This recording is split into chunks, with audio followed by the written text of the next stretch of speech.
Ngibingelele futhi kusenamhlanje kusewubongani wakwamiya esinawane ulesingavela namhlanje kulwesithathu ngolwesihlanu kuzoba umhla 21 kuMashi 2025. So ngidlulisa umlayezo nje lo kaKhush, ngiqonde kuKhush kulama video engwenzayo ngoba kunomlayeza ku-Isaiah 18 oqonde kuKhush. So ngizame eqala ukuthi ngikhombise ukuthi nangu uKhushi la uyindodana kaHamu and ubalwa ngathi uyizibulo, bese landela uGibhithe obizwa ngoMizraim, kulandele uPhuthi engikholwa ukuthi abeSuthu baqhamuka kuPhuthi, bese kulandela uKhanani. Alright, thina umhlaba wethu as uPhuthi oncamini as uKhushi bekuyile ndawo south yase Gibhithe. Le ndawo namhlanje kuhlala abantu okuthiwa amaNubia. Lezo indawo lezo bezi ngaphansi kwethu siwuKhush. Ekuwukuthi ke kakhulukazi kubonakala ukuthi kwalelo Gibhithe lakhiwa yithina. So uKhush uyena owasungula intuthuko noma civilization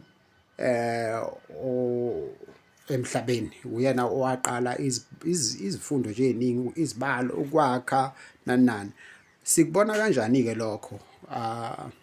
Sikubona ngoba vele iGibhithe ilona eliwumhlaba elithuthukile emhlabeni kulesikhathi sokulotshwa kweBhayibheli uGenesise, kangangokuthi uNkulunkulu uthumela amaJuda eGibhithe ukuthi ayosizakala khona, ngoba kwakuyi umbuso or imibuso esimeme ethuthukile kakhulu.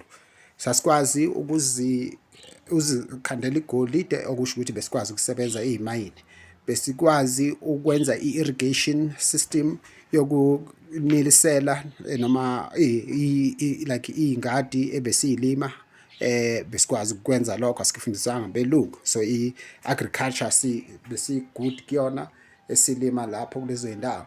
And then sikwazi ukwakha umbhoshongo omkhulu lo waseBabel, because lapho sibona iBhayibheli lithi uNimrod loyo owayehola leyo ncithakalo ngaphambi kobuso bukaNkulunkulu, uNimrod lowo ube indodana noma umzukulu kaKhush. Sobona masifika ngizodlula kuNimrod.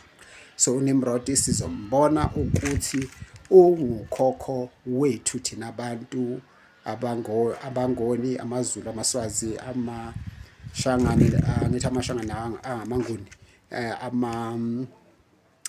bonke abantu ababantu ungathini, uNimrod omunye wokhokho bethu. uNimrod wona kakhulu phambi kaNkulunkulu, sizobona masifika kuyena ukuthi wenzani. So but kokuhle ukuthi uyena owasungula nokwakha izakhiwo, vele wakhanda isakhiwo esiyaphezulu, umbhoshongo waseBabel. So umholi wabantu emhlabeni ngenkathi owabaholela ekukhandeni umbhoshongo waseBabel uNimrod. uNimrod bekuwumuntu omnyama. So lokho ke yilapho i-civilization eqala khona, ekwakhiweni kombhoshongo waseBabel. Ohola ukwakhiwa kombhoshongo waseBabel umuntu omnyama, uNimrod, ongaqhamuki kuGibhithe, ongaqhamuki kuPhuthi, ongaqhamuki kuKhanani, but oqhamuka kuKhush. Alright, lapho thina esiqhamuka khona. Siyabonga.